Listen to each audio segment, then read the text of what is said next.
Hello, my name is Jocelyn. I am 31 years old and I have been living the life I have always dreamed of. My husband and I were happily settled in our beautiful dream house, a place we had worked hard to own since our wedding 2 years ago. It was a spacious and stunning home, complete with a big garden and a refreshing pool. We had saved diligently for years to make this dream a reality, and we both had thriving careers to thank for it, me as a lawyer and him as a doctor. Life was perfect until the day his parents moved in with us. At first it seemed like a temporary arrangement, a chance for them to get back on their feet after facing some financial setbacks. My husband, being the caring son that he was, couldn't turn them away in their time of need. We agreed to welcome them into our home, hoping it would only be for a short while. But as days turned into weeks and weeks into months, it became evident that this temporary situation wasn't going to end anytime soon. His parents seemed to have grown comfortable in our house, making themselves at home quite literally. They started taking control over the house, imposing their own rules and preferences. And one day they did something horrible to show me that I do not belong in this place. And this story is about how I exposed them in front of their son. My in-laws showed up at our house in the middle of the night, telling me that they had lost their home and their savings in a scam, and they had nowhere else to go. My husband offered to let them stay with us until they got back on their feet. Jocelyn, Abel, we need to talk. Something terrible has happened. We've lost our home and all our savings in a scam. We have nowhere else to go, darling. We're left with nothing. Our hearts ache, but we didn't know who else to turn to. Mom, Dad, you don't have to worry. We'll find a way to help you through this. Stay with us until you can get back on your feet. We'll face this together. Kids, we can't thank you enough for your kindness. We promise we'll find a way to repay you for this. We're family, and family stands by each other. Don't worry about repayment, Mr. Johnson. Our priority is to help you rebuild your lives. Jocelyn, dear, thank you. We'll do everything we can to get back on our feet as soon as possible. Before my in-laws moved into our house, I had decided to take a short break from work. Little did I know that they would misinterpret my temporary absence as being jobless. Just 4 days after their arrival, my mother-in-law approached me with a well-meaning but misguided concern. I was taken aback by her straightforward question, not expecting such a conversation so soon after their arrival. Nevertheless, I composed myself and responded politely, but my mother-in-law seemed to be unconvinced with that answer. Why don't you go to work? Do you depend entirely on Abel for financial support? Oh no, it's not that I'm jobless. I took a few days off from work to relax and recharge. I plan on returning soon. Well, dear, it might be a little burdening for Abel if you don't handle your expenses. You should consider being financially independent. I appreciate your concern, Esther, but please rest assured, I'm not entirely dependent on Abel for my expenses. I have my income and contribute to our household finances. This break is simply a way for me to take care of myself and recharge. Once I'm back at work, things will go back to normal. All right, dear. I just wanted to make sure everything is all right. You know we care about both of you. Thank you, Esther. I understand your worry, and I truly appreciate your concern for our well-being, but I assure you, everything is fine. I'll be back to work soon, and we'll continue managing our expenses as we always have. After that conversation, things between my in-laws and me took a turn for the worse.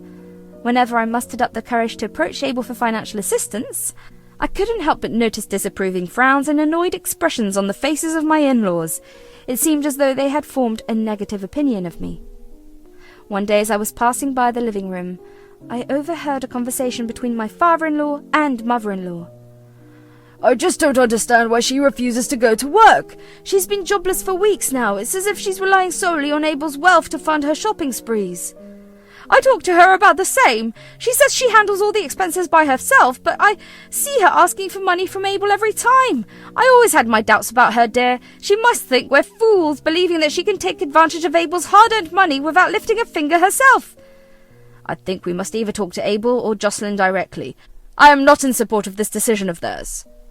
My heart sank upon hearing their misguided assumptions about me. They had painted me as a lazy gold digger, someone who squandered Abel's wealth on frivolous shopping instead of contributing to the household. I'd always dreamt of a harmonious family life after marrying Abel.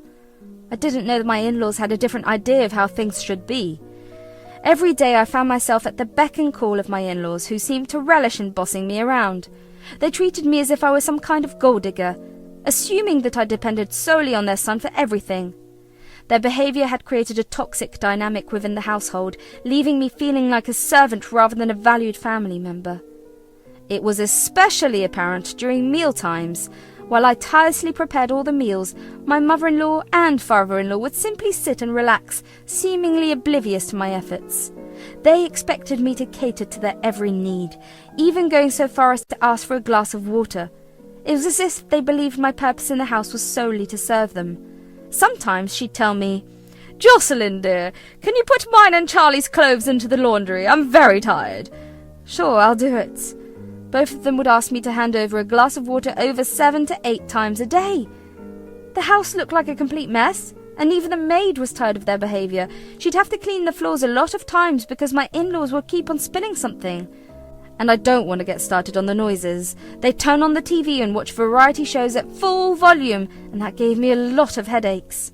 Every time I'd sit in front of my laptop to check documents and case papers, my mother-in-law would ask me to get her something.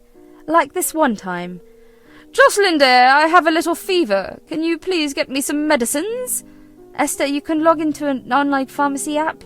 They'll deliver in half an hour, and that's exactly how much it'd take me to bring them myself." "That asks for an extra cost. You're over here doing nothing, just scrolling through your laptop. Why can't you get me my medicines? You are seriously so lazy." "Esther, I'm over here checking some important documents. You and Charlie are the lazy people here."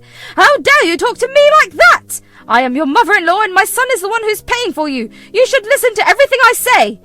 "I hope you're not forgetting that your son is also my husband, and we built this home together. He has abided to pay for me." "Pay for you while you sit here and relax?" "I can say the same for you." "Oh my God, you are so disrespectful and ungrateful." The once harmonious atmosphere began to fray at the edges. Their presence brought tension, and our once happy home felt suffocated. Their constant interference and unsolicited advice started to create a rift between my husband and me. I didn't know whom to talk to, so I turned to my best friend, Diane, thinking that she might give me some valuable advice. A few weeks ago, my in-laws moved into our home temporarily because they had lost their house and savings in a scam. You won't believe it, but it turned out to be an absolute nightmare. What did they exactly do? Well, let me tell you about my in-laws. They are the worst I've ever encountered. They are so rude and ungrateful. It is unbearable. They treated me like a servant and a stranger, constantly bossing me around and criticizing everything I did. Feels like they think they own the house and everything in it. That sounds awful. How do they behave? They're demanding and disrespectful, always expecting things to be done their way. They have no regard for our belongings or resources, using them carelessly and wasting everything. Our house is constantly noisy, messy, and filled with unnecessary trouble caused by them. That must be incredibly frustrating to deal with. You have no idea. It's like living in a constant state of chaos and stress. Their behavior makes me feel devalued and unappreciated. I can't believe how they could treat someone like that, especially their family member. I'm so sorry you had to go through that. Did you ever confront them about their behavior? I tried to address the issues, but it only made things worse. Since I'm on a break from work right now, they think I am jobless and depend on Abel for everything. I have my savings, and Abel is my husband. Of course I'd ask him for money. He married me. They constantly disrespect me. My dream home is becoming a nightmare for me. See, Jocelyn, why don't you talk to Abel about it? He should understand that his parents are in the wrong this time. Yes, I think so. I should talk to him. One evening as we sat in the living room, I gathered the courage to speak my mind. Honey, don't you think it's time your parents found their place? It's been months and I miss having our space to ourselves. I know, but they're still not financially stable. I can't just ask them to leave. I'm not saying we should abandon them, but we deserve our space too. This was our dream house, remember? It's just about a few days. They'll leave soon. As the days passed, my frustration grew.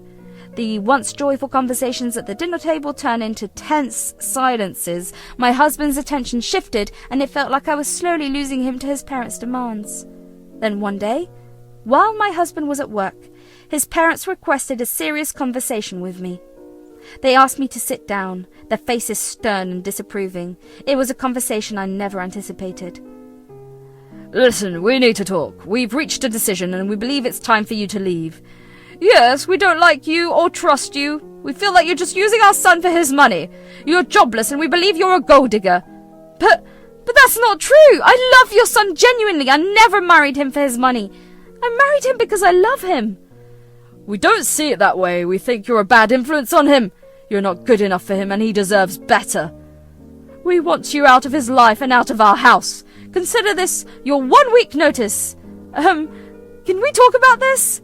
There's nothing to talk about. We've made our decision. But why? I don't understand. I love your son and I thought we had a good relationship.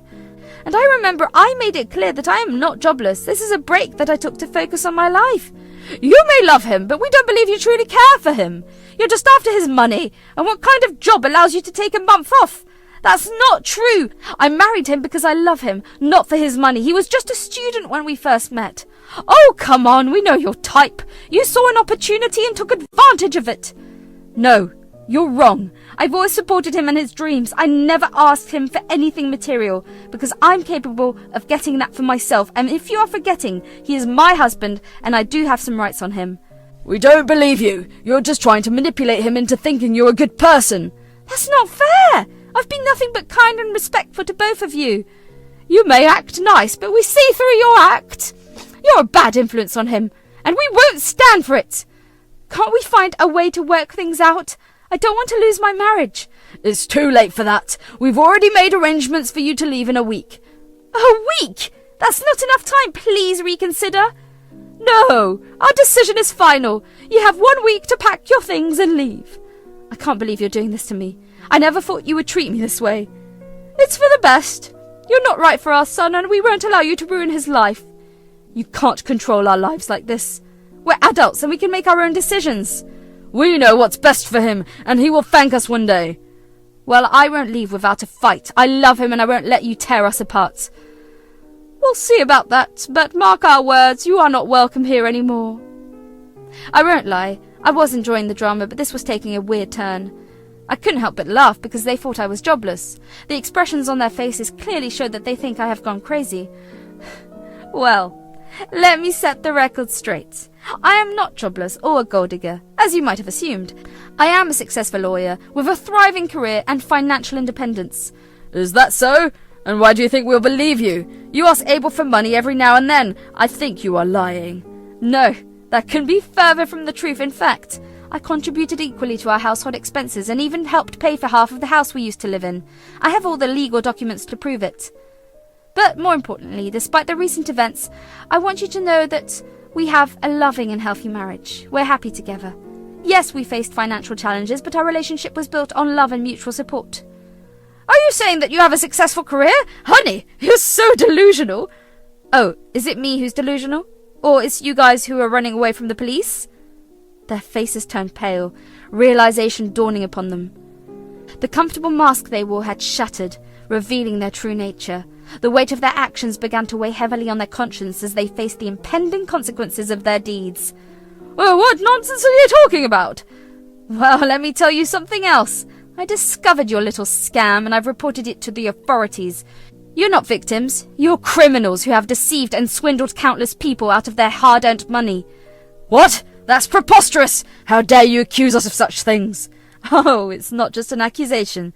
The evidence is overwhelming. The police are actively searching for you, and it's only a matter of time before you're caught. This can't be happening. We're respected members of the society. Respected members? Cheating innocent people out of their money is anything but respectable. You thought you could get away with it, but justice will prevail. The law will catch up to you, and you'll face the consequences of your actions. This is outrageous! How could you betray us like this? We are your husband's parents! You betrayed me first by tricking to kick me out of my own house, and now so many innocent people. I'll not stand idly by and watch you harm more innocent lives. The truth will prevail, and you will be held accountable for your crimes. But it was because of a misunderstanding. We thought you were a bad influence on our son. Yes, correct. I also think you are a bad influence on our lives, and I made sure to report it to the authorities. Ooh, what? You're bluffing! No, I'm not. You're not victims. You're criminals who have cheated hundreds of people out of their hard-earned money. The police are after you, and it's only a matter of time before they catch up. This can't be happening. Just as our conversation reached its peak, a knock on my door interrupted us. I opened the door to find police officers standing there, ready to take my in-laws into custody. They had been tirelessly tracking them down for months, and they were grateful that I had tipped them off. Are these the individuals you reported? Yes, officers, these are the ones. The police officers wasted no time. They swiftly handcuffed my in-laws and read them their rights, their faces turning pale with the realizations that their actions had finally caught up with them. We've been after them for quite some time. Thank you for your cooperation. Your tip-off has helped us bring these criminals to justice. You're welcome, officers. I couldn't stand by while they continue to harm innocent people. It's good to see justice being served. With my in-laws now in police custody, I felt a sense of relief. The deception had been exposed, and they would now face the consequences of their actions. The police officers expressed their gratitude once more before escorting my in-laws away. Later that day, when Abel, my husband, returned from work, I knew it was time to share the whole story with him. I laid out the details of his parents' financial misdeeds, not holding back any information. To my relief, Abel stood by my side, understanding the depth of their betrayal and the need of consequences. We'll get through this together. Lastly, I was actually grateful that our home now belongs to us and no one can invade our privacy once again. Our once peaceful life is back on track, with his parents serving for their actions.